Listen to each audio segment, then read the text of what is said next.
the last one from our workshop dedicated to the Torre Attack. Today, Grandmaster Ioannis Papaioannou will show some more rare structures and the positional ideas that can occur in your games. And of course, he is going to cover the main theoretical trends.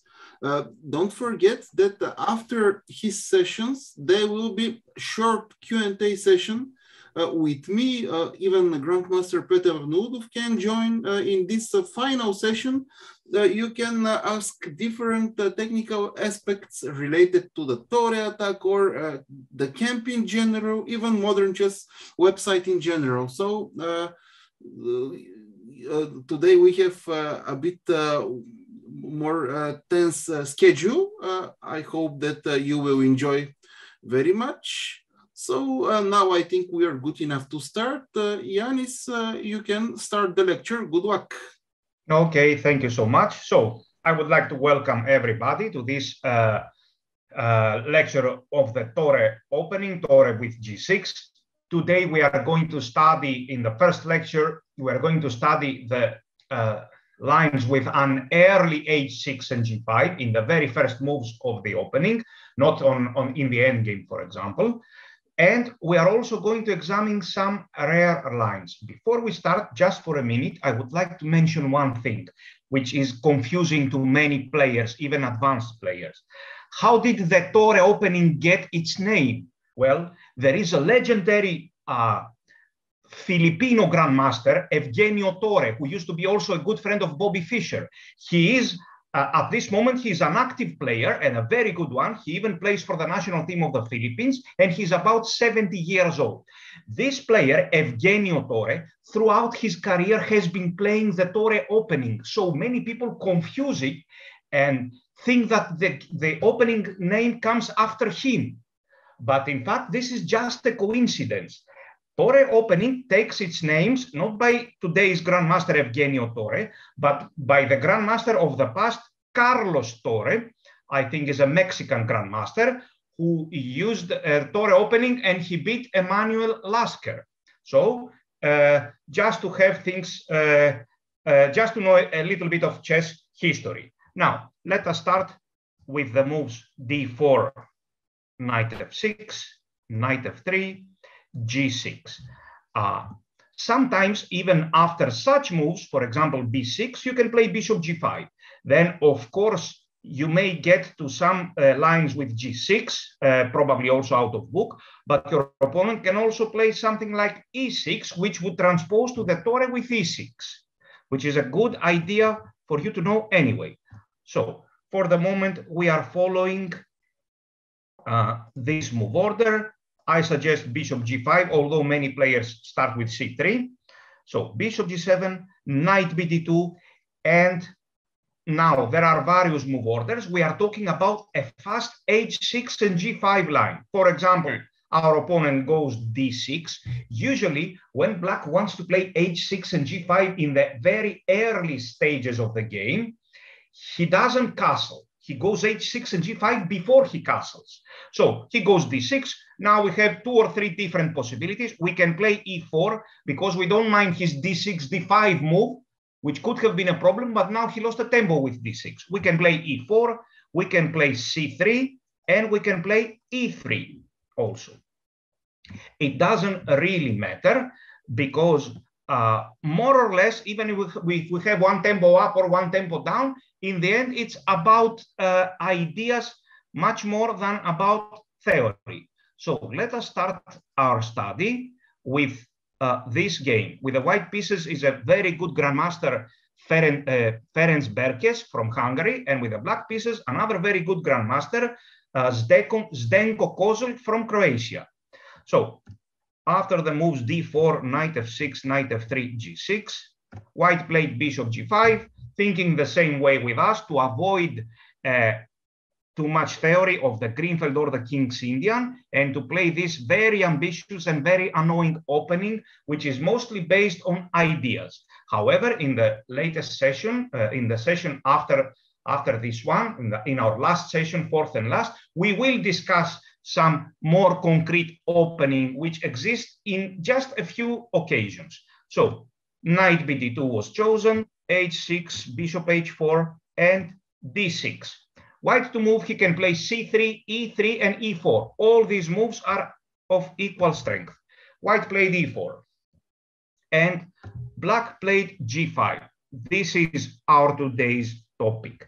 Lines with a very fast h6 and g5. In which move? In move number 6, number 5, number 4, number 7, it doesn't really matter once again. You don't have to memorize anything. What matters is the plans and the ideas. After g5 and bishop g3, black definitely and urgently needs to trap our dark square bishop with knight h5. That was his idea on the first place, to play h6 and g5. And then knight h5, take this bishop, hoping that the bishop from g7 is going to be quite active. White intends to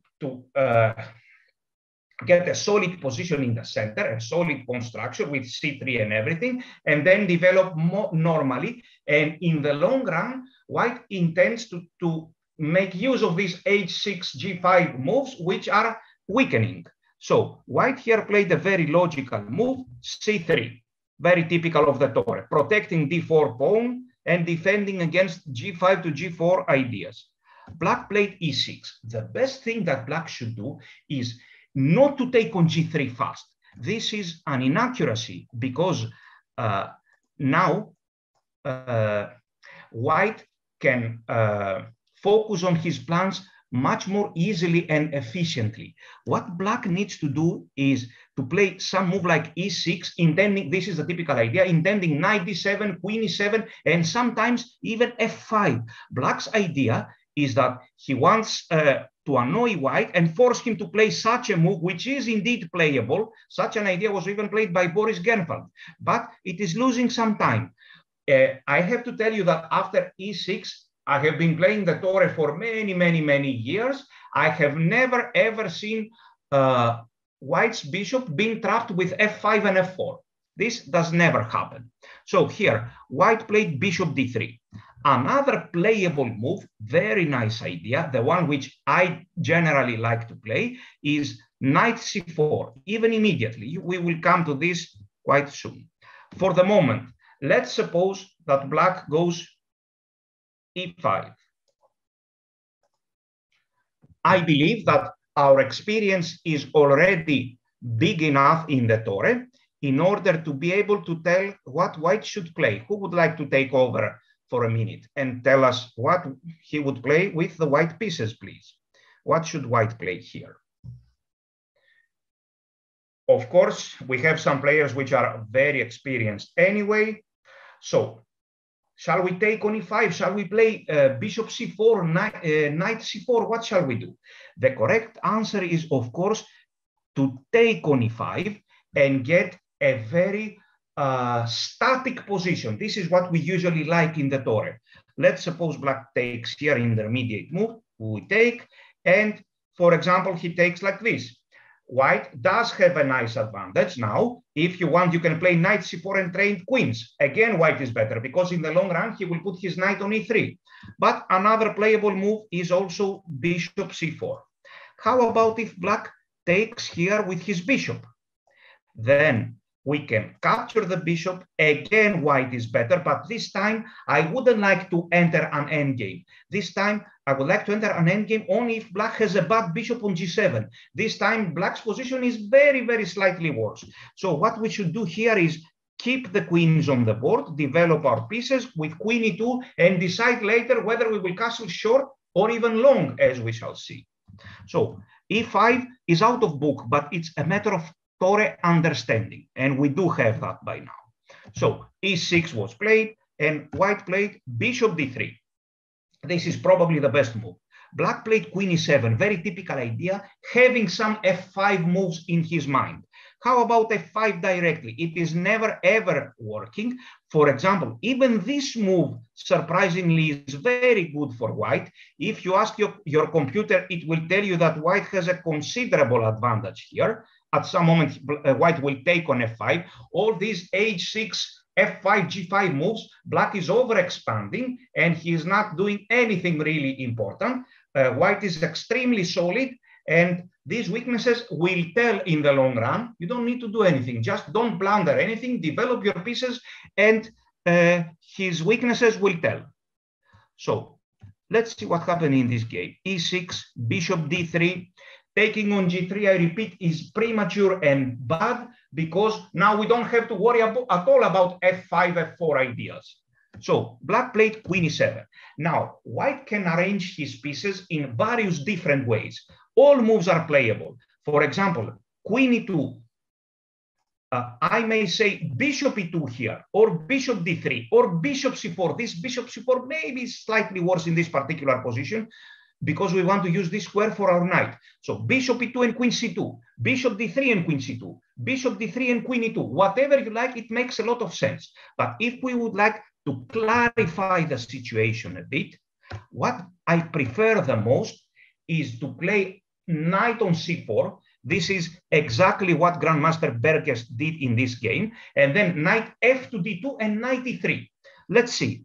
Black played knight d7. How about f5? Nothing much is really happening. White will play knight f to d2, threatening the knight on h5. For example, takes here, bishop takes, and of course there is no d5 because of bishop g6 check. So let's suppose that black castles, intending to play d5. Now we will play this move once again, because the knight in this position, as we will see, quite clearly belongs to e3. And for example, let's say he goes here. We can castle short, and white does have a nice advantage. All the pieces are developed harmoniously, and we have a fine game. By the way, let's suppose he does this. Yes, of course, I will play d4 to d5. Sometimes we said already that in the Torre, we don't usually play d4 to d5. Well, in the previous type of positions with e6 to e5, in the previous chapters, we don't usually play d5. After this, it makes a lot of sense to play d5. And black has weakened the central squares, and he's much worse. So let's see what happened in this game. Queen e7. The best possible plan for white, in my view, is knight c4, knight f3 to d2, and immediately knight e3. Let's see. Knight c4, knight d7, knight. He played queen e2. This is a playable move. This already is a very interesting idea. And if he takes, we take with the h pawn. However, queen e2 is also totally playable. Another very, very playable and good move is this. First, we start with this, and our next move is going to be knight to d2. What about c5? We will clearly play d5 this time. If you think about it, it makes a lot of sense. Black has played h6 and g5, so his g-pawn cannot control f5 square anymore, because it is on g5, not on g6. So if we remove his e6 pawn, or if we put pressure on his e6 pawn, then this f5 square is going to be weak. So in fact, in this position, white is much better. He can castle even short, or he will play queen e2, for example, and castle long, and he has a great game. Very difficult for black to escape. For example, knight f6, I would also like this move very much, exchanging this light square bishop. Now we can take, let's say he takes with the queen. We can play such a move, a very healthy position. This h6 and g5 ideas are really very bad. So let's say he castles. In this situation, because we have a nice advantage, I don't really feel the need to risk. By castling here, objectively, white is better, but by definition, some risk is involved immediately. So I will wait for him, and I will castle on the same side. This is a nice way to think, and white is better. Next move is knight d2, as we will see such ideas, or f4. White has the better game. So in fact, after his move c5, in some cases, I do push d5. Let's see what happened. Knight d7. First, he goes queen e2. So finally, black played b6, which is maybe not such a good move. anyway, white has some advantage. And if you ask Stockfish, 12 or 14 or whatever, generally it totally dislikes black's position. So white continues with his plan, knight f to d2. In my view, this is the best idea, forcing black to take. H takes, and next move for white is knight e3. Black played bishop b7. Let's focus once again on this move. Now, a very nice idea for white and a very typical one. If I don't have anything better, I will take on c5. But look at this idea. d5, black will take, and now a very, very typical sacrifice, knight e3. White appears to have very good compensation here because black has weakened his light squares. Who knows, possibly even this move is good because d6 is under attack. White is threatening to take here. Maybe even this is good. But I would like to draw your attention to this idea. Knight e3 after sacrificing the pawn. For example, bishop b7 and this, which I have played in a few Blitz games, exactly this position. White is in fact winning. Let's see what happened in the game. Black played bishop b7 and very quickly we go knight e3. Now, whenever we see c5, once again, we will play d5 with a huge advantage for white. If black takes, once again, this move is coming, knight f5, and black is much, much worse. What happens? Black played a6. What happens if black goes, no, this is out of the question because of knight f5. What happens if black castles long? White can castle long. He has many possibilities. Castling, no. And next move is f4. For example, king b8, f4. This is a very big advantage for white. And next move might be even knight f3 back. We see a very harmonious position for white, and white is better. But if you ask your computer after castling long, it will tell you that in fact white is winning. This might be for humans some kind of exaggeration, but the computer immediately indicates this move intending a5 and a very fast attack. I would suggest also this idea, bishop a6 first, blocking black's a pawn, and then our plan is a4 and a5. As they say, we may not even have the time to castle. Why? Because we lost? No, because we won before we castled.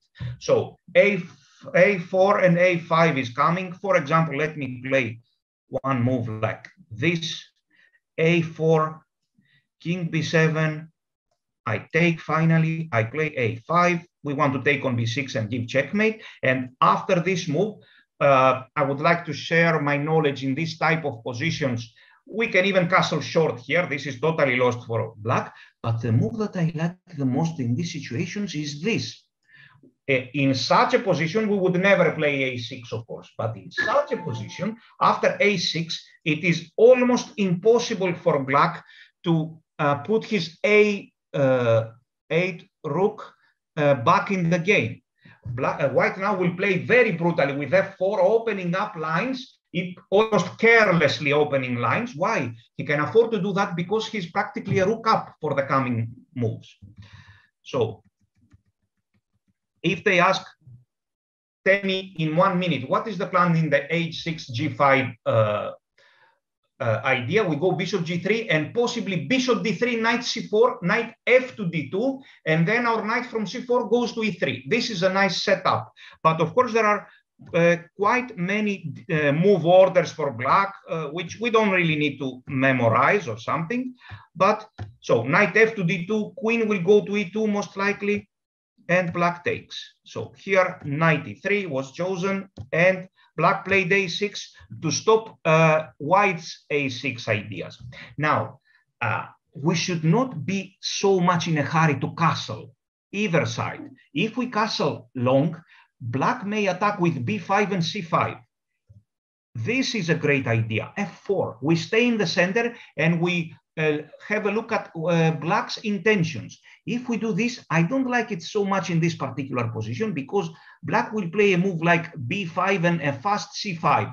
Again, if I ask the computer, it will say that white is much better, almost winning. But sometimes it can be unpleasant. For example, c5, we will play d5. Once again, he cannot take on d5 because of knight f5, obviously.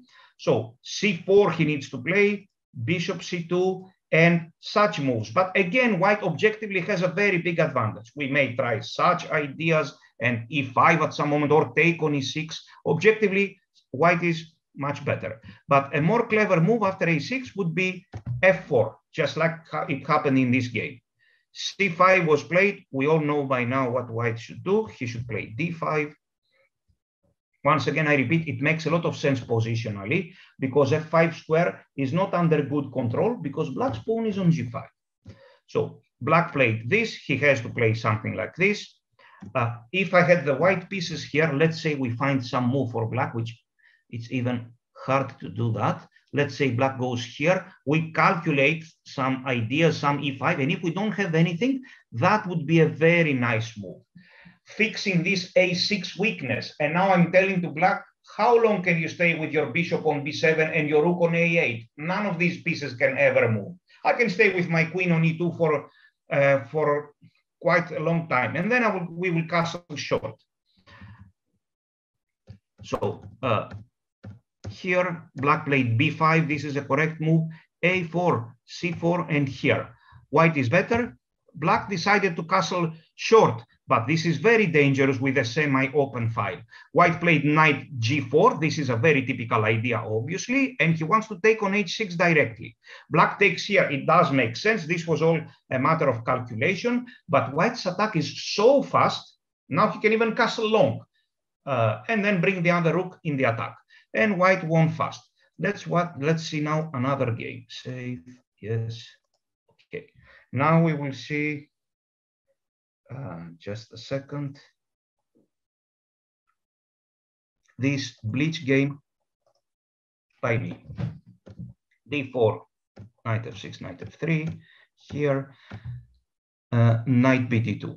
Let's comment on, I would like to comment not on this move order. c3 is playable, although I prefer knight bd2, but let's suppose we have this situation. Black should play his knight to h5. Look, this is the correct move. Why? Because if he puts it on h5, then, as we have said, he will not take on g3 immediately. Right? He is hoping that we will lose some energy moving back our pieces or try something like d6, e6 and f5 at a good moment.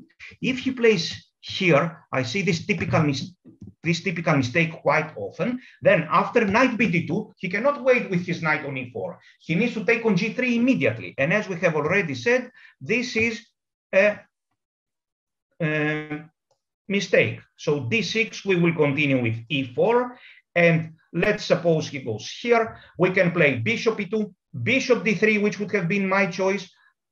Bishop e2, maybe this intending queen c2 or queen e2. I prefer the queen on e2 to be looking at both flanks. And of course, we can even start with knight c4 and knight e3. This is my favorite idea. And then bishop d3, queen e2. All these setups are totally acceptable. So this taking on g3 is premature to say the least. Anyway, knight bd2, h6, let's see what happened here, c3, g5, knight here, e4. If it was white to move again, either knight c4 or bishop d3. This would have been my choice. Let's suppose he goes here. I would like to clarify the situation immediately. I would like to play knight f to d2 as fast as possible and force him to take my bishop. So knight to c4. For example, e6, knight f to d2, once again, he takes, we take, queen e7, knight e3 with a perfect game for white. If c5, once again d5 here, and possibly bishop b5 check. If you ask the computer, it will say something like plus 150, plus 105. It doesn't really matter. What matters is that white is objectively better. For example, bishop d7, queen e2, or we take this bishop. How about this move? Now, black is threatening possibly to take on d5 because there is no bishop, there is no knight f5 anymore. The bishop from c8 will take it. So here I see many solutions. For example, this is one possibility. This is a matter of calculation now. E d5, knight takes d5. This is one possibility. Another very interesting possibility is to simply take here. This doesn't resemble a torre anymore. And we can either castle or maybe even sacrifice a pawn with e5. So this doesn't resemble a torre anymore, but we have a very healthy and good position. White is simply better. We will collect this e5 pawn back in the long run, and black will be much worse. This is exactly what we are aiming for when we play the torre. We are always ready for some nice position out of book.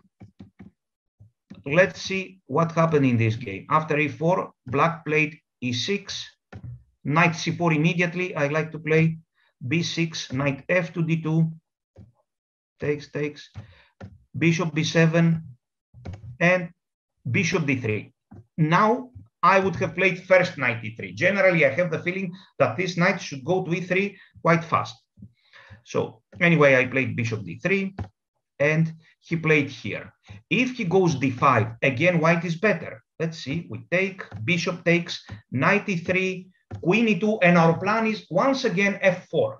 White has a huge advantage. Here I can easily castle long, and if I ask the computer, I don't even dare to ask my computer what it thinks, and it thinks that this is +1, 0, 0, 20 or something. Yes. So white has a huge advantage. For example, here, bishop a6 is good, bishop e4 is good, f4 is good. Don't forget, we do even have some ideas if he castles with knight f5, and white has a very healthy, risk-free advantage. So black's position can become really bad. Bishop d3. How about though c5?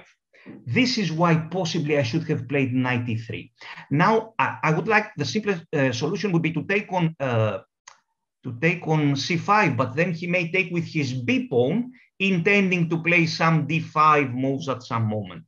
So here I would seriously consider sacrificing this pawn. This is very healthy positionally, because now, and simply, okay, take here, or it may be even knight e3.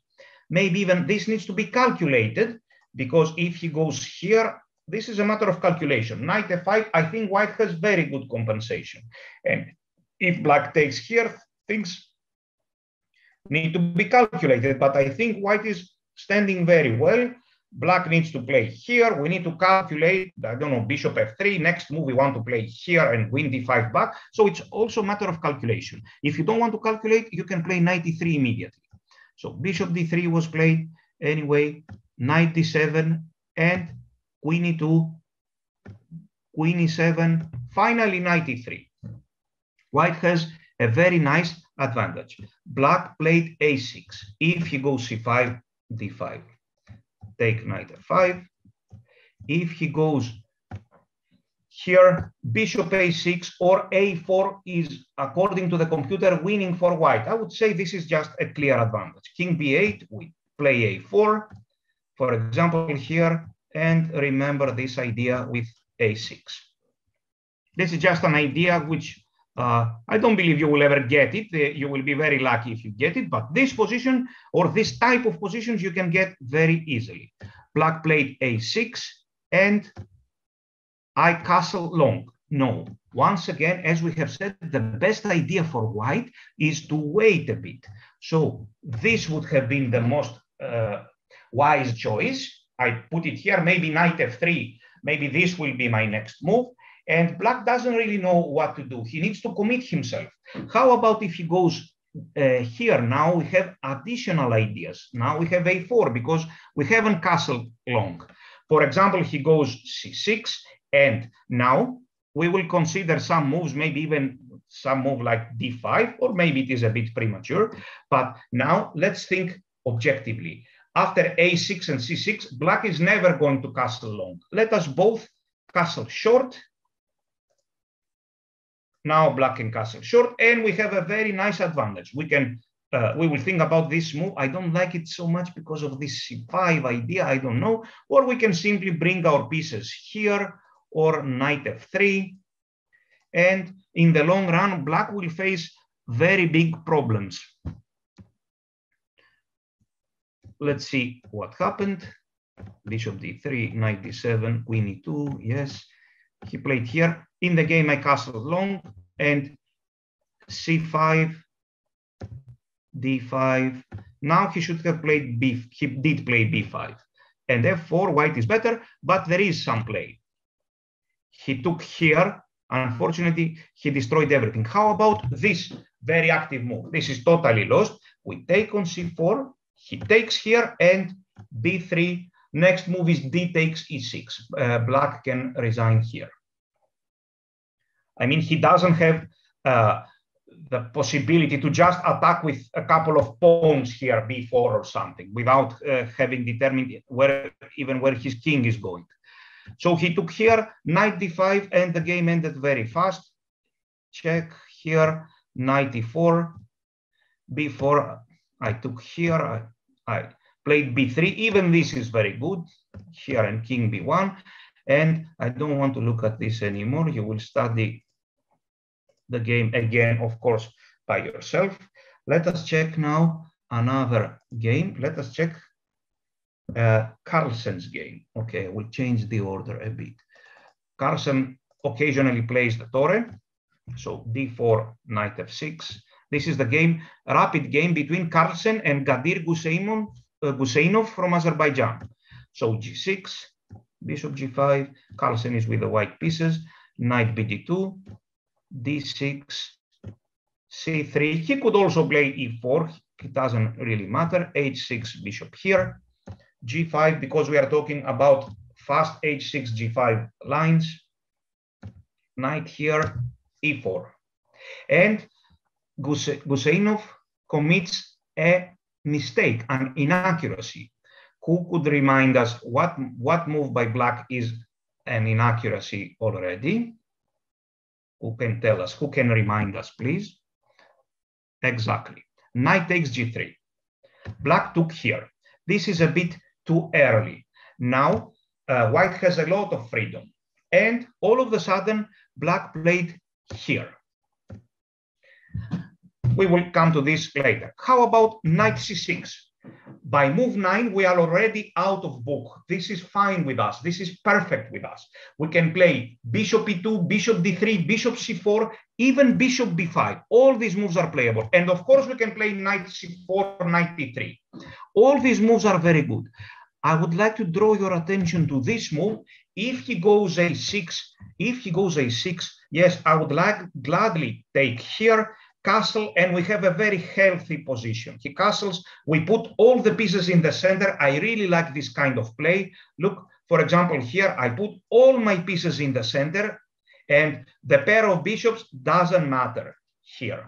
Black has a much worse pawn structure, and now I start moving like this. Here, maybe after many moves, I will organize the move f4. This is another typical idea, intending queen h5 and knight g4 at a good moment. So put all your pieces in the center and do not be afraid. This kind of chess is really the best. We put all the pieces in the center, and white is simply better. This pawn structure is ruined. This is much more important than the pair of bishops here. Quite often in the Torre, you can do this. Knight c6, bishop b5, get a very healthy position.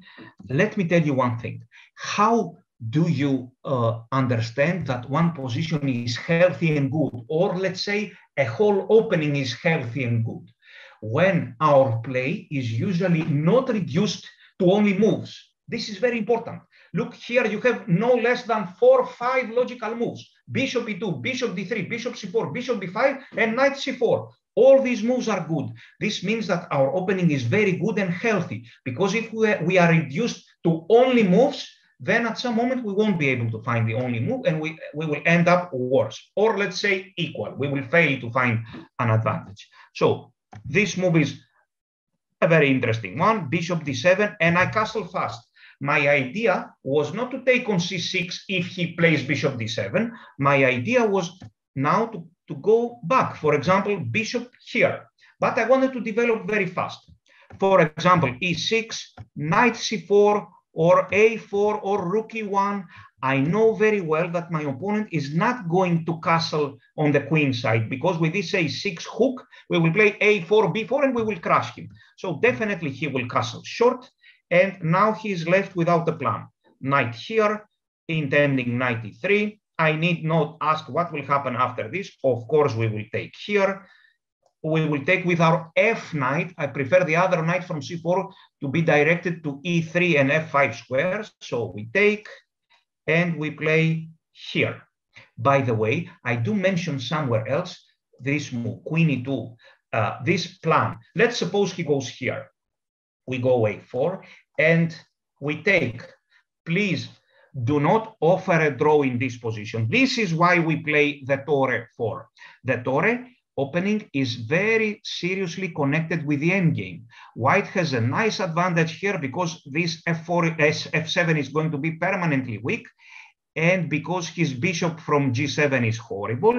We have play on the queen side with b4, a5, and everything. And even if we trade all rooks here, we still have an advantage. For example, I play a move like b4, which is not even necessary. Yes, I exchange here, but this is not a draw. The draw is long way away. For example, we play here, intending maybe queen c7, a million different moves here. We play this, and we play a million moves. We start going here, here, c4, b5, and we are torturing him, and we are trying to squeeze a win. So even if this position looks kind of equal, no, we will keep on playing. Of course, we need to keep the queens on the board. Let's suppose I play a random move for tutorial reasons, and he goes here. Now, if he takes on c4 and he exchanges queen, then the position is again better for white, but I would say closer to the draw. So we need to keep the queens on the board. I won't play this move because he will exchange and trade queens. This is again better for white. I would gladly play this position, but if you are not a very experienced player, this is going to be a draw 100%. So a better move to play is queen here, and when he takes on c4, we keep the queens on the board. Now we go back once again. We are here, knight h5, e4, and black took on g3. This is a minor inaccuracy. White takes, and by move 9, we are already out of book. Black played c5. What should white play here? What do you think? I would like to see some suggestions. What did Carlsen play here with the white pieces?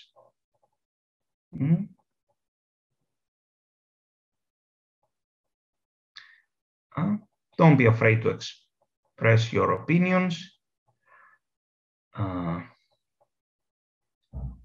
So Carlsen, in fact, played exactly this move. He took on c5 exactly to get a static position. This is the best move. d4 to d5 is playable, but I have the feeling that for the moment, black is quite okay, well organized to face it. So Carlsen took on c5 in order to get a static position. This is what he played. This would have been a mistake. Now let's see this for a second. And he takes here. We are in this situation. We made a mistake. I will tell you one important thing. In the Torre, there are some rare cases. It doesn't happen so often, but there are some rare cases, and this is one of them, where we take with a knight on d4. So here, this is the correct move. Maybe, of course, maybe black should have played g4 here. This is a different story. Yes, maybe this is better now, and he's winning a pawn. But let's say we are in this situation. If I take with a c pawn, I see this pawn is really very weak. So what do? I take with a knight. And our position is indeed clumsy. We played c3 in order to take with a pawn on d4. But to be honest, I very much adore this kind of clumsy positions where all our pieces are developed. I like clumsy positions where all our pieces are developed. And we play queen e2, maybe castle short, castle long. Black has his own weaknesses. Objectively, this, I believe, is an equal game, but it is still totally playable. Of course, Carlsen took on c5. Do you think that Carlsen knew all this by theory and his trainer Peter Heine Nielsen gave him some notes that when he does this, you take when he...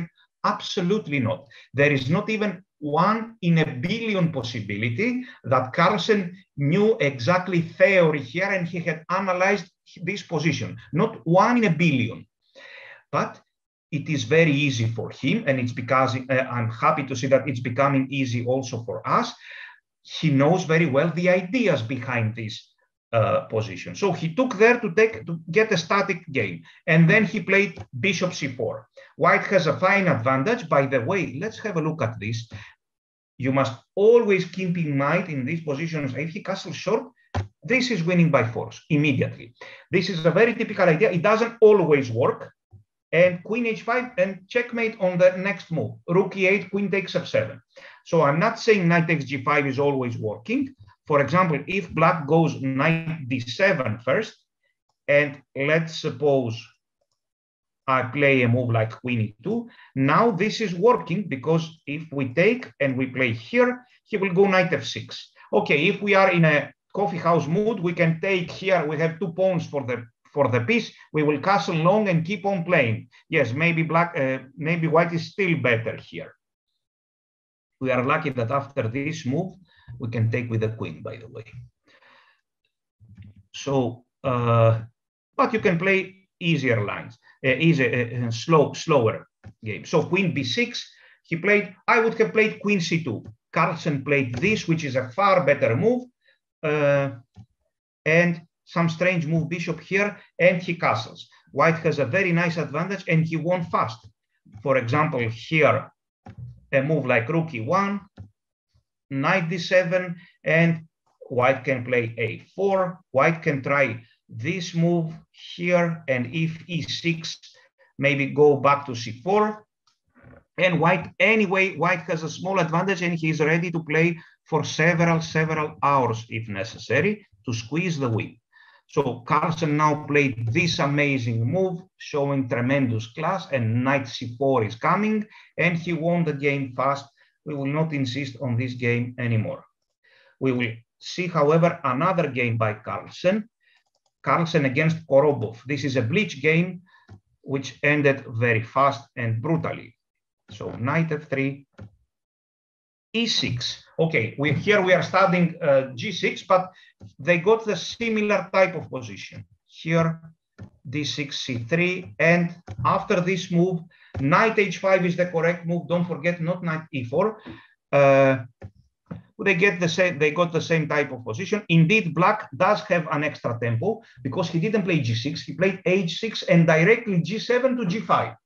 But tempi do not matter so much. Carlsen played here. Let's see, knight bd2. Normally, it would have been white's turn here, and he would play knight c4 or queen e2. But it's black to move. He played b6, queen e2. This is also very good once again, and knight e3. Yes, this is unnecessary risk. Our knight the computer says white is winning here, but we will end up with a knight on b7, which cannot get out, but we have bishop a6 protecting it. Okay, we don't have to do that. Carlsen played here, bishop b7, knight c4 as expected, because he knows the ideas, and knight f to d2. This is also my favorite idea. Takes, and if this, now there is no d5. Another very important idea. If you ask the computer, it will say that this position is something like +2 or +3.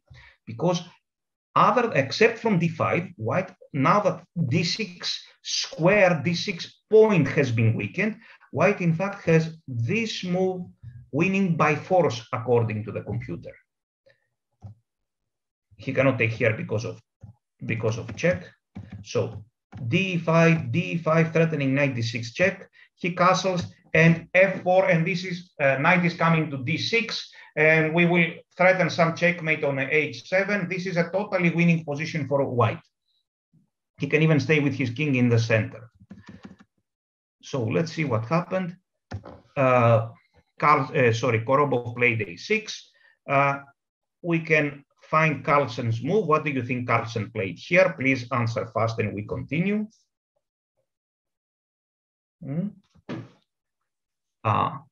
Yes, there are two possibilities, f4 and knight e3. I would suggest that knight e3 is maybe biggest necessity. Carlsen played a4. Yes, I would have played knight e3. If we ask the computer, both moves are fine. So Carlsen played here. Once again, if c5, we remember the typical plan with e5, we just saw it. And Korobov played d5. So we take, and bishop takes. Again, white has a huge advantage. We have already commented on such a move. This is really horrible for black. Black played here, and now white played here. He can castle long. The computer here shows about 4 or 5 different moves that are winning for white. Carlsen played here. He could even castle long. This is totally lost. Of course, if black goes here, this is a joke. Now we play d5. We know by now he takes. Okay, I can move my queen here for a moment and then play knight f5 next move, right on the next move. This is totally lost. So in the game instead, Carlsen played bishop e4. This is a bleach game, but it doesn't matter when such great players are playing. So if c5, we will see this move definitely. And if black played f5, knight d2 back, this is again a big advantage, knight f6. Finally, white castles long, and here this is already winning for white, not better or something, just winning. Black made this mistake because it is a bleach game, and he resigned after knight takes f5. Let's see now another game. This game between Matlakov and Fedoseev, again a bleach game. Black won in the end, but it really doesn't matter. White was much better. So e3. You can get this h6 and g5 ideas everywhere. Black played d6 and bishop c4. We have already mentioned this move order. The idea, this is a strange move order. The idea is to get completely out of theory with this bishop c4 and get a healthy position out of book. So here, castle short. Black played h6 and g5. This is not entirely directed. This is not entirely the same with the chapter we are studying now, because usually in this chapter, black plays h6 and g5 without castling short first. But anyway, this is something between our first chapter today, which is h6 and g5, and our second chapter, which is irregular Torre opening. So black still has to play this, and white played c3. Protecting d4, and his next move is going to be e4. Black took on g3. This might as well be a bit premature. H takes g3. One may consider this. I have seen this working very, very rarely. Generally, I don't really like to take with the f-pawn. I prefer to play more solidly. Black played e6. Maybe he should have played e5. After e5, I think white should take once again. And if black takes with the pawn, of course, we play e4, and we start maneuvering our pieces with, you know, the plans, knight c4. Later, let me give an example. Bishop here, queen c2. I don't feel the need to play my rook here. I would rather put it on d1 this time. For example, rook a to d8. We can play this and knight e3. We can play this or this and knight c4, knight e3. In all cases, white has a very, very nice advantage. Black should better, after d5, black should better take with his knight. And once again, we will take. If he takes with a pawn, we will play e4 with a very nice advantage and similar play. And if he takes with his bishop, again, we are better. We will consider maybe such a move and just put our pieces in the center, e4, bring all the pieces in the center, and at a good moment, try to play f4. This is some kind of irregular position, irregular Torre, with strange pawn structures. But once again, we have a very healthy position. All our pieces are playing, and there you go. Let's see what happened. Black played e6. This is some kind of anti-theoretical Torre. I would have played e4 here with the white pieces. Indeed, this is what white played, e4. Next move can be rook e1. Black played a6. Now, a4 is possible, and sometimes after a4, we even threaten a5. So he did play here. Not at all necessary, because to be honest, I don't consider this b5 to be any kind of threat. we can come here, for example, and start playing on the other side also with a4. This position is better for white. If I put this pawn back, now black has a very satisfactory game. But with this pawn here, his king is exposed and he has many weaknesses until the end of the game. So after a6, white played a4. Again, this is good. Queen e7, I would have played rook e1 now, what else? Okay, or queen e2. Bishop d7, knight h2. Ah, this is why white didn't play rook e1. His plan is to play f4. Black played d5, and obviously now this is one of the rare cases where I believe white should play d5. Very rarely this happens, and he did play d5. Knight d8, and in this position, a very interesting possibility for white would be g4. I want to stop his f5 moves once and for all, and later I may continue after g4 with a potential knight from h2 to f1, and then to e3 or to g3, and at some moment to f5. He will take it with the bishop, I will take with my e pawn and put my knight from d2 to e4. So he did play g4. It is very important to leave our opponent without play. Our opponent can start doing something on the queen side, but this will be weakening. He played c6. Who will tell me? Let's suppose that black goes here. I consider this position to be lost by force, without any forcing moves. Who will tell us what white should play here? Black has just played c5.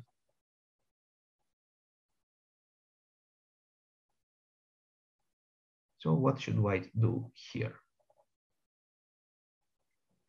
Yes, for some players who are very experienced, this is a very easy position, I can see.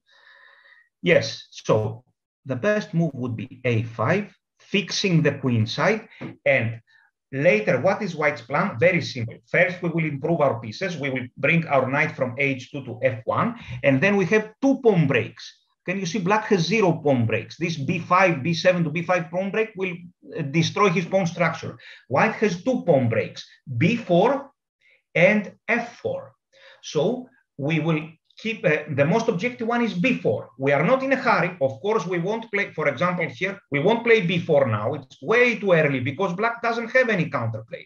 I would have put my rook here or even here, then maneuver with our knight here, put it somewhere on g3 or e3, maybe even play this f3 move.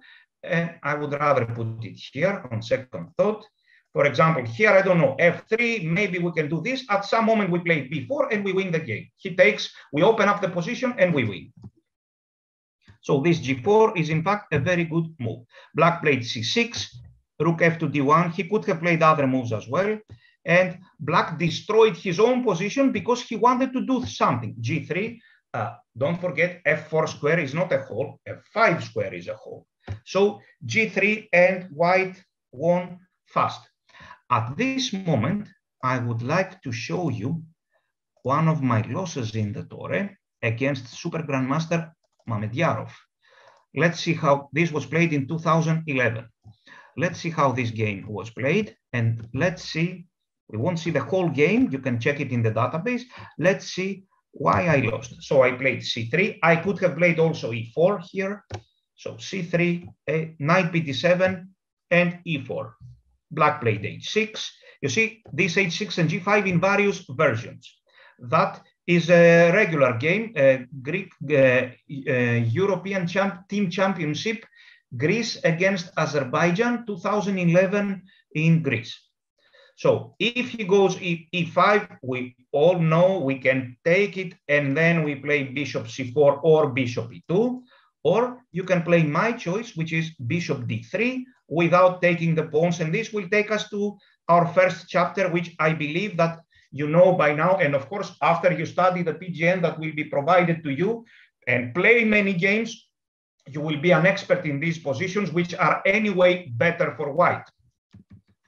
So let's see what happened in the game. Here, Mamedyarov played a clever move. Look what he did. He played knight to h5.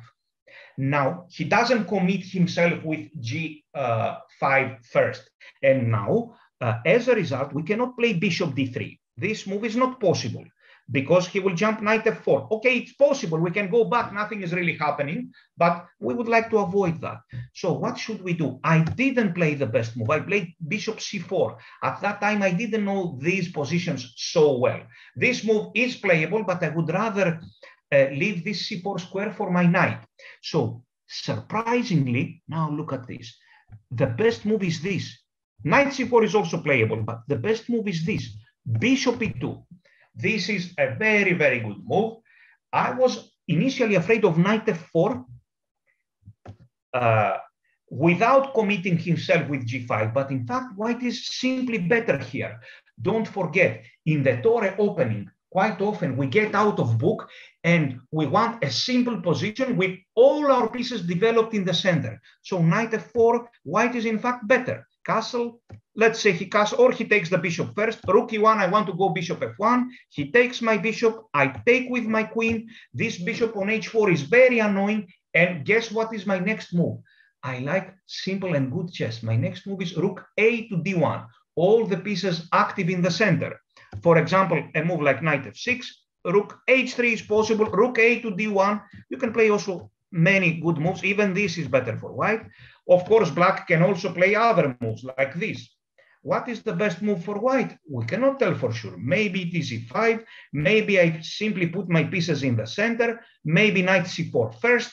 Anyway, this doesn't change the nature of the position, which is a totally acceptable position for white with all the pieces developed. Very good.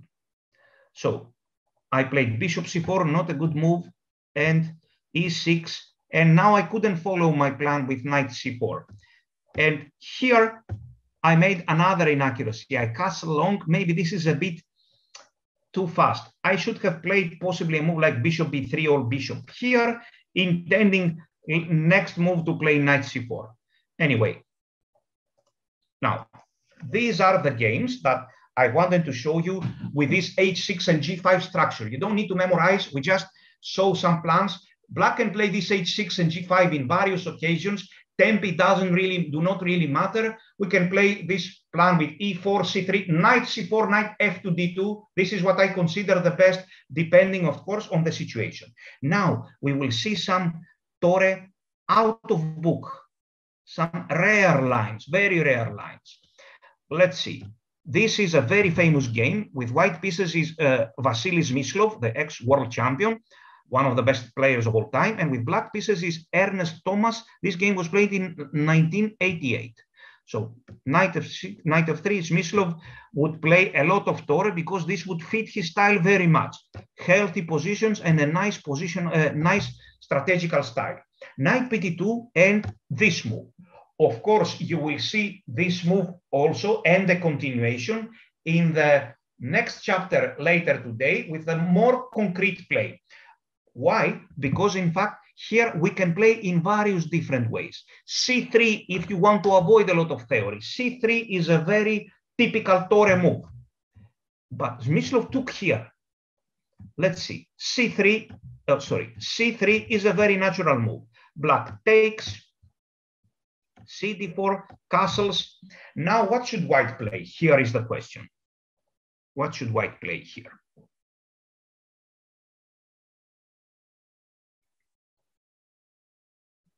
What do you think white should play in this position?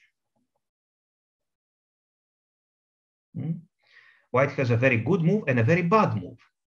The correct move is, of course, e3.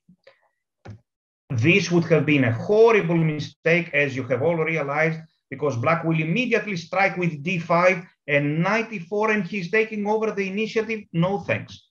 We play e3. First, we will stabilize our position, and later we may play e3 to e4 after we develop all of our pieces. This, for example, bishop e2, castle short. This is a very small advantage for white, but it is totally playable. So e3 would have been the best move. How about, e3 there. e3 here. This is again a very playable move. Black takes and we take with the e pawn. And now black should play the best structure for black is d6 and knight c6. All other moves like d5 is a bad positional mistake and b6 is a bad positional mistake. But we don't have so much time to explain because this is coming from e4 first move. I will only tell you that in this position, after d5, Black is strategically much worse. He needs to play d6 and we have a playable game. So how is his strategic? With very simple moves. So after knight bd2, this c5, rare move. c3 is playable if you want to avoid all the theories. e3 is playable. And of course, this is what Smyslov played. Takes, and knight e4. And theory continues, bishop takes b4. There is another game, you will see later, queen b6 and knight takes f6. This is just a bit more concrete. Let's check another game.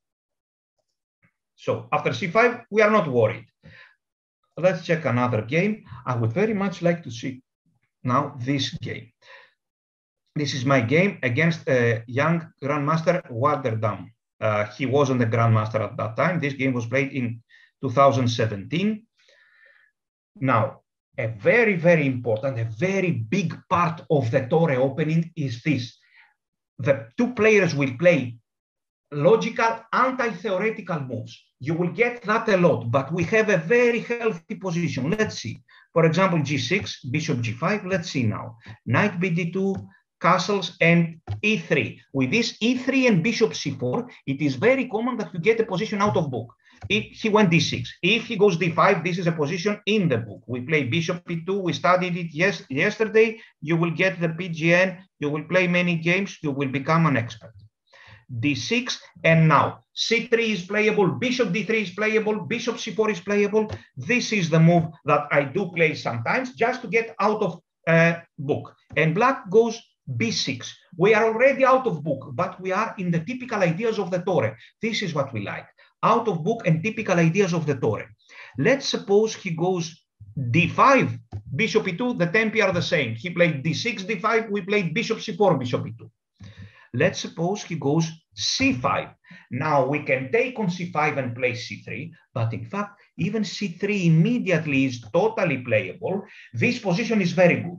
This position is bad. This position, he will play c4, c4, and d5, or c4, c4, and knight c6, putting a lot of pressure in our center. But this is one of the reasons why sometimes we play e3, so that when he goes c5, we don't have to take it. So let's say he takes, yes, the classical Torre move is c takes d4, but this is also playable. Black's best setup here is knight c6 and e5. Black's worst move here is this, after which we go here and white is better. So in the game, b6 was played, castle short, and bishop b7. Now, this is a matter of understanding of the Torre. We need to play typical moves. The first move that I would play is c3. If it were another very interesting move is rook e1, and at some moment we will play e3 to e4. So if they tell me play 3 times with white, I would play c3, rook e1, and possibly e4.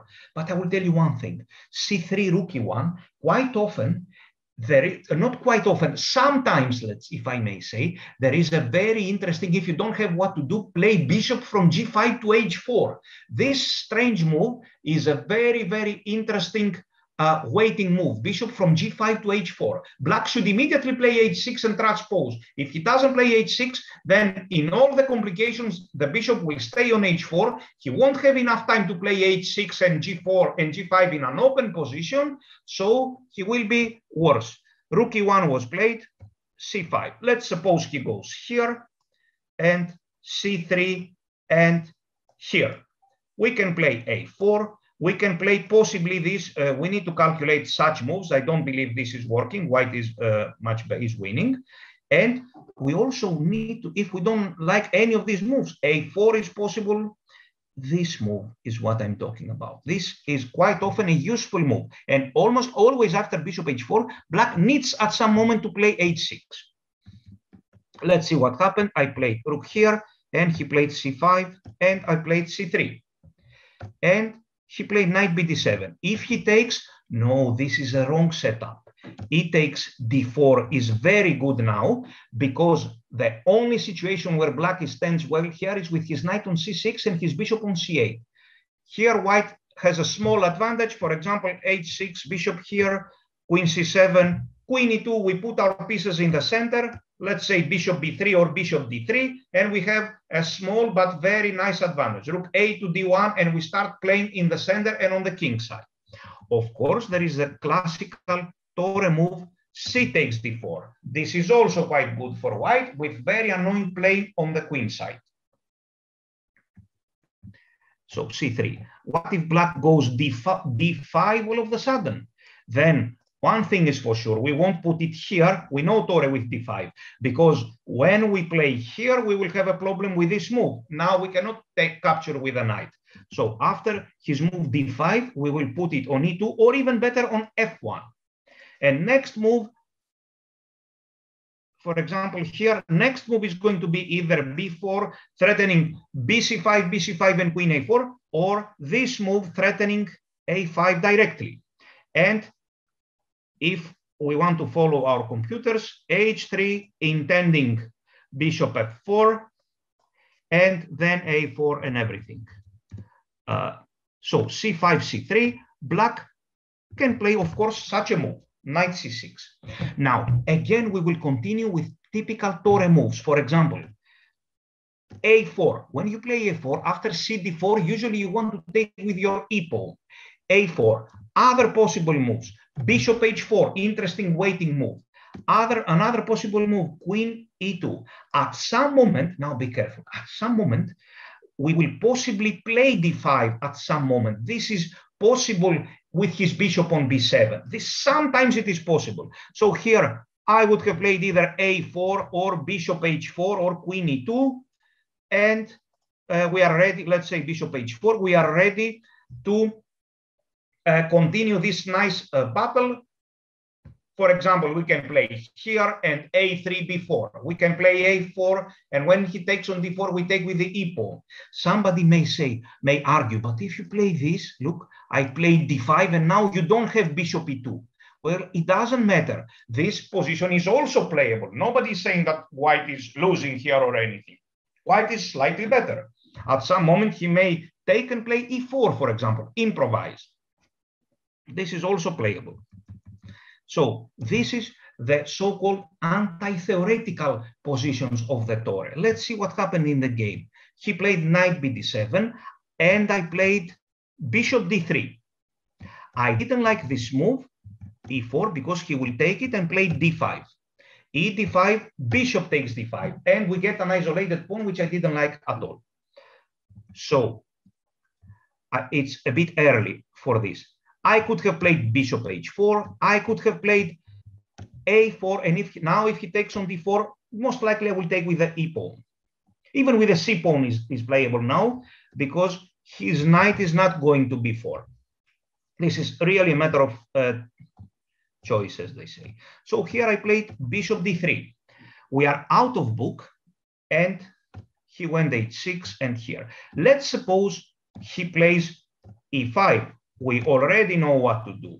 We take on e5, and if he takes with the pawn, we play here, e4. We may want to consider even this move. This is another very typical idea, to exchange light square bishops.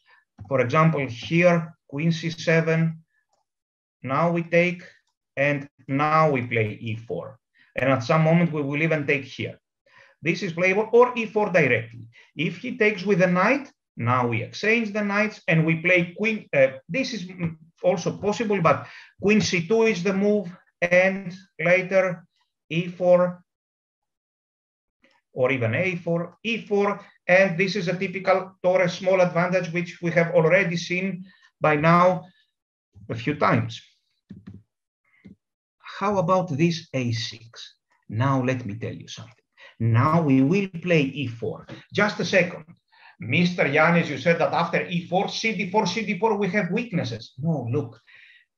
This position, in this position, if he could put his knight somewhere here, this could have been risky. But now his knight from d7 is not putting pressure on our center. So here white is in fact perfect. After this, we will take it, or maybe first play here, threatening on d6, and later take here. How about this move, g5? Okay, bishop g3 and knight h5. He doesn't put enough pressure in our center. This knight should have been here. So we can play various moves. For example, rook c1 or queen e2, and very typically in the Torre, he can hardly have, it's very difficult for him to win this pawn, because usually we have tremendous attack here, and we take on g4 and we have very strong attack. So it's not at all easy for black to win this pawn. So what I'm saying is that when can I play e4? When can I play e4 and allow cd4, cd4? When his knight is on d7, and so he doesn't have enough pressure on our center.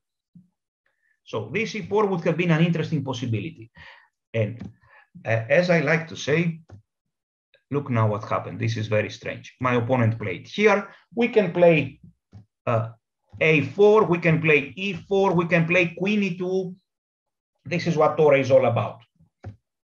I played a4, threatening a5 at some moment.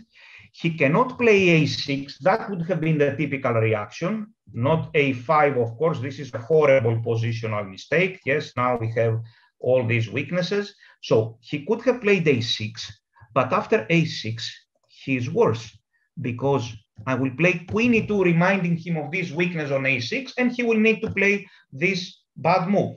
And now we can possibly continue with e4. And if knight h5, bishop g3 is playable, but remember, generally we don't want to play bishop g3. We want to play bishop g3 only after his g5 move. We don't give this bishop so easily. So what can we do here? We can play queen e3. Queen e3 is good, but your computer will tell you that also this move is good. This e4 and d5 sometimes is good when his bishop is on b7 and it is closed. For example, here and here, white is again better. We will save c4 square for our knight, and white has all his pieces in the center, and he has an advantage. So this is all typical ideas. And right when I thought I knew everything, look what happens. Bishop g3. This g5 is a big mistake. I thought he would play g5 and knight h5, and nothing is happening. Now look, this very, very rare plan, which my computer pointed out to me. Usually we cannot make this plan, which you will see now, an amazing tactic, an unbelievable tactic you will see now. It usually doesn't work for us because our rook is here. So here we would have played a move like queen e2 or something. White is slightly better. Here white is winning, but I failed to see it. Look at this amazing idea. We have this move, which appears to be blundering. He takes, and if you can believe, we go here. Oh my goodness.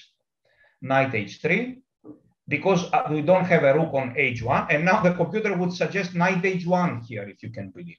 The computer would suggest here, admitting that he's losing a pawn. I wrote in my notes that even now I'm still learning in chess and in the Torre, although I thought I knew, I have seen everything. So I failed to see this, and I played a5. After a5, white is better, but he's not winning. Black took, and h takes g3, a very healthy position. If I make just one correction for black, black is standing very well. If I put this back, black is perfect, but pawns do not move back. And I put a lot of pressure here. Queen e2, I took on b6 and bishop a6. White has some annoying pressure here. This I played with the idea to play some here and here, such ideas anyway, and maybe even f4. I had a small advantage, and in the end, I won the game. So save, you will see the game by yourself. Let's check another game. This is a very funny game. My student Stavroula Tsolakidou beat a grandmaster of 2497, if you can believe, in 8 moves. This is a regular game. It was played in the United States. And incredibly enough, 2 of my students, woman grandmaster Stavroula Tsolakidou and grandmaster Andreas Keliris, at that time played this particular position at that time in the same day in 2 different parts of the world. the boy was playing in some open tournament, and the girl was playing in America and in the United States, where she is studying in the universities, and she won in 8 moves. Now, here is the question, answer it fast. Black to play and lose. Black to play an appearing to be good move. What, knight e4? No, nobody will play knight e4 here. Bishop h3, what can you do? Black to play and lose, who will find it? A move that could have been very normal. Who can find it? The move, and I will wait for just 1 more minute. e5, yes, this is blundering a pawn, but anyway, black won't resign after e5. I agree that e5 is a blunder, but he won't resign, he will keep on fighting. And we found it. Black played b6. This is losing immediately. After this, black didn't play a single move. He simply resigned. The game lasted 8 moves. This is because bishop d5 is coming, obviously. Yes, if you take here, this is winning a piece. Yes, and my other student won also, but he wasn't very lucky. His opponent didn't play b6. Let's check another game. Say yes, okay. This is my game, for example, with Grandmaster Vlad Cristian Gianu from Romania. We will see just one part of this anti-theoretical Torre. I played c3 and he played b6. And I played e3. In my notes, I say that in fact, this move was better. This b6 is wrong. And if bishop b7, I can play here, very rare. I was afraid of d5 here, to be honest, d5, but in fact, my computer informed me that after e5 and knight e4, white typically has this h4 move, and he's almost winning. Yes, now black is cannot apply pressure in the center in time. He is very late with this b6, bishop b7 moves, and white has a strong attack. This is a nice thing to remember. So I failed to find the best move. I played e3. He went here, and I played bishop e2. I could have played on c4 or on d3. So this on d3, I would say. I castle, and he played here. We are already Torre out of book. I played bishop h4, this useful waiting move.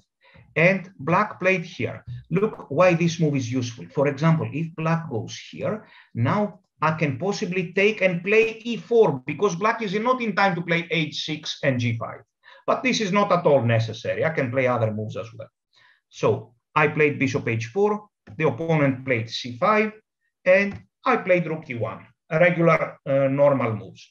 He played rook c8, bishop f1, and at some moment I want to play e4 because after e4, c d4, c d4, his knight is on d7 and he's not putting pressure in my center. He played queen c7, I played rook c1. Let me give another example. Of course, we all know by now that if he goes here, I will take it and play e4. We all know that if he goes here, I will play e4. And if he takes, I will take with a pawn. Now, let me tell you, if he goes, for example, here, this move is interesting. Be careful. When you play d5, his pawn should be on e7, not on e5. After this, d5 is a bad mistake. Here, we need to take it. This is a bad mistake. If his pawn is here, this d5 is good. So here, let's say he goes queen c7. Yes, this move is not at all necessary, but it's totally playable. And now black cannot just play here because we will take en passant and we will play against these weaknesses, possibly even sacrifice a pawn with e5. So we played some random moves like that. In the end, I won. This is what we really want in the Torre. We have absolutely no objection with that. Now, let's see again by this young player, this international master, Spiropoulos Nikolaos. His rating is 24-25, and he is my student. So against Grandmaster Sarana, this is an internet game. b6, of course you can play bishop g5.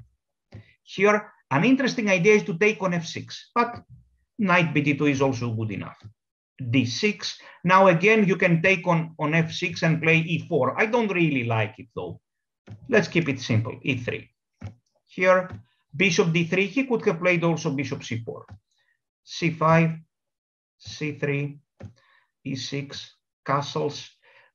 This appears to be like Torre with e6, but in fact, black played here, and finally e4, because c4, the knight from d7 is not putting pressure in the center. I'm never tired to say it. So this, in fact, resembles a lot, all of a sudden, the Torre with g6. He took with the f pawn. This is very rare occasion where this is good.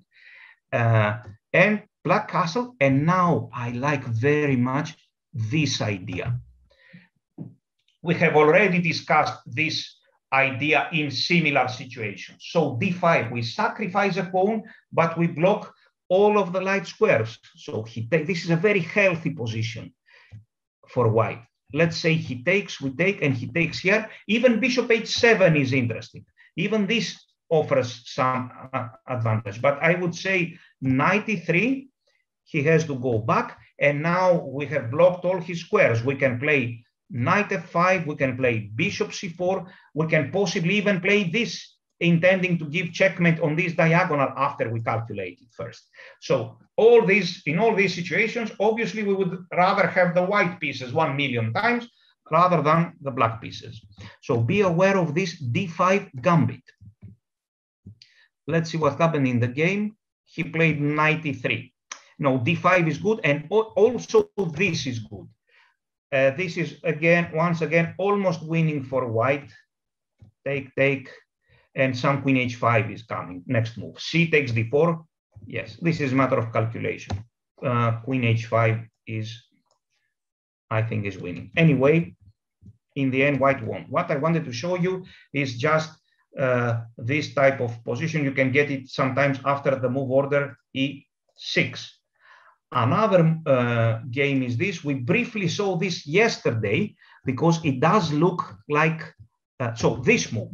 Yes, this will take us to one of the previous chapters. It is anti-theoretical, d5, but it will take us to similar play. For example, he goes here, knight bd2. Let's say he takes, queen takes. Now, if he castles, let's say c3, or let's suppose he goes d5 all of a sudden. Yes, I can play e3, he castles, and now I can play bishop e2, maybe bishop d3, maybe c4, but c4 needs to be calculated. What is the move that concerns me after c4? Who will say, please? What is the move that concerns white after c4? And we need to be careful. We are lagging in development, so the move to be calculated is c5, exactly. This type of Greenfeld position. So this needs to be calculated. If you are not sure, just develop your piece here. We have the d5 position, so we better put it here. c5, we play here. Let's say b6, we castle. Bishop b7, I would have played b4. If you remember here, we play a4 and b5. And little by little, we will try to play e4 after thousands of moves. And if he goes here, okay, we don't have the usual take, and queen a4 because our queen is on d2, but we can continue with such a move because there is no knight b6. Such a move, this bishop is waiting to be activated here. And again, white has some nice, small but nice advantage. We may play here, for example. Let's go back. So in the game, d5 was played, knight bd2, and now this sometimes can be seen. Okay, this is Torre out of book. We play e3, he goes here. And using our knowledge, we say that we very rarely, almost never play bishop g3 and give this bishop for a knight unless he goes h6 and g5. So the correct move would be bishop g5, in fact. And we are telling to our opponent that if you want to take my bishop, please play g5 first. And now you can take it, and h takes. By the way, look, do not be dogmatic.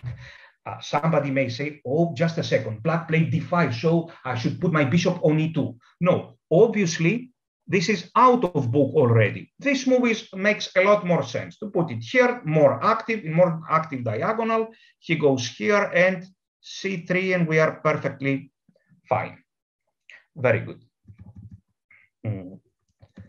And so this will take us back to some type of positions which we already know. Finally, let's check this game where Black won, but he was totally losing. No, this we checked already. Let's check just a second. This game, yes. Spiropoulos, again, the same young player against Shahade, some player from Greg Shahade, some player from the United States. So knight bd2, castles, e3, d6, c3 is playable, bishop d3 is playable, bishop c4 is playable. Here I like this move, getting out of book. c5, c3. We know by now that b6 is losing a piece, bishop takes f6. So let's suppose he goes here, bishop h4. a6, I can ignore the threat, or I can play a4. He goes b6. Now bishop takes f6 is not winning, unfortunately, because his rook can escape. So we castle here, and we are in the Torre out of book. I would have played rook e1. And for example, here, I don't like e4 because cd4, cd4, d5 in particular. Otherwise, e4 would be good. I would rather play this move, intending e4. For example, he goes here, e4, and we are standing perfectly. Who will tell us what should white play after this? Who would tell us fast? e4 is good, but there is an even better move, reminding Black of his weaknesses. What is the move for white? A very annoying move is absolutely this one, queen e2, threatening a6, and now Black needs to go rook a8 back, and then we will follow with e4. Yes. Let's see what happened here. c3, knight c6, castles. h6, bishop here, b6, rook e1, bishop b7, and this is a small advantage for white. cd4, ed4 this time. cd4, ed4. Now, sometimes, let me repeat myself, we do play d4 to d5 and e4. We play d5 and e4 with the white pieces when he has a bishop on b7, which is closed, is going to be closed. So in fact, this is a very good move. For example, here, this is a mistake. Yes, we will play d5. This is a big advantage for white.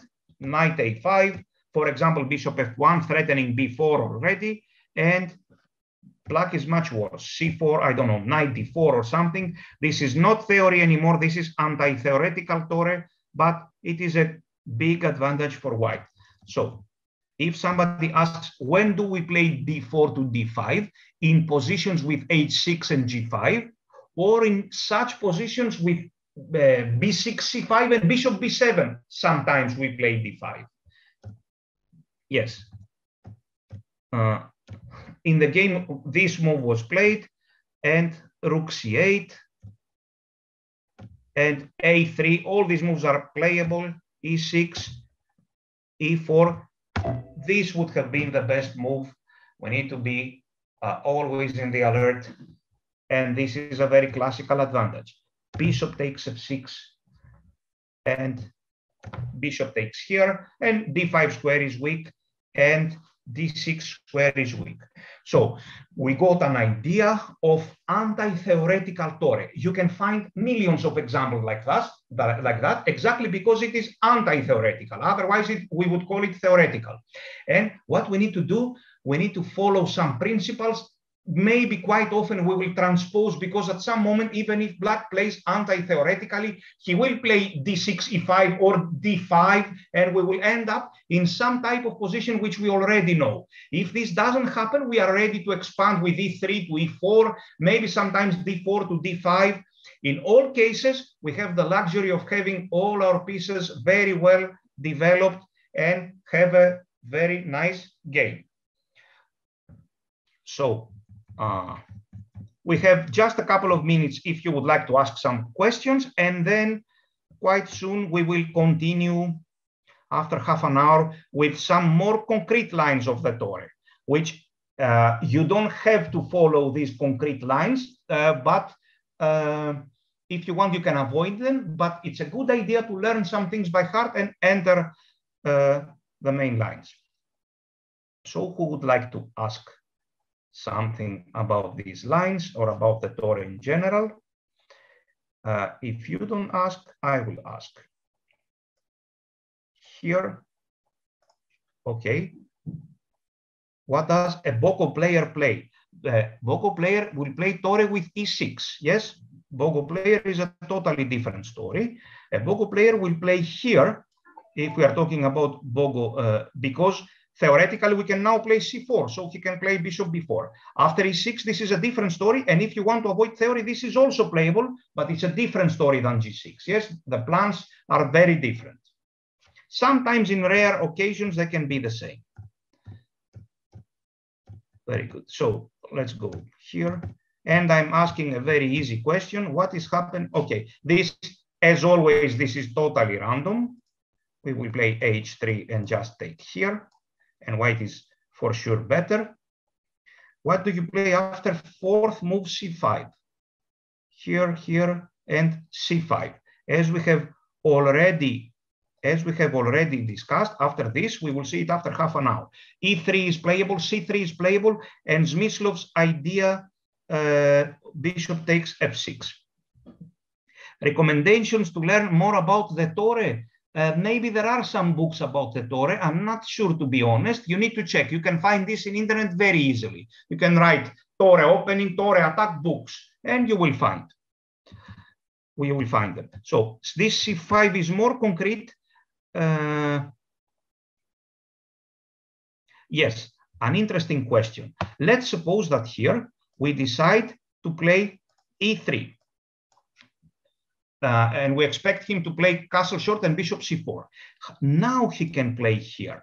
Indeed, we are a tempo down because usually we would like to play c3 and e4. But I have to tell you that even with a tempo down, the position is totally playable. We will follow again the same ideas with e4. For example, knight d7, knight c4. We are a tempo down, but it doesn't make such a tremendous difference. This is the answer. So e3 is pretty much playable. Here, knight h5, c3, and e4 next move. So we will stop now for half an hour and we will continue with concrete theory. Thank you all so much for attending and we'll get back to you soon. Thank you. Thank you very much. Guys, now we have a small break, almost 30 minutes, and then we continue from this point. We are going to cover theoretical trends in Torre Attack. So stay tuned for the last lecture. See you soon.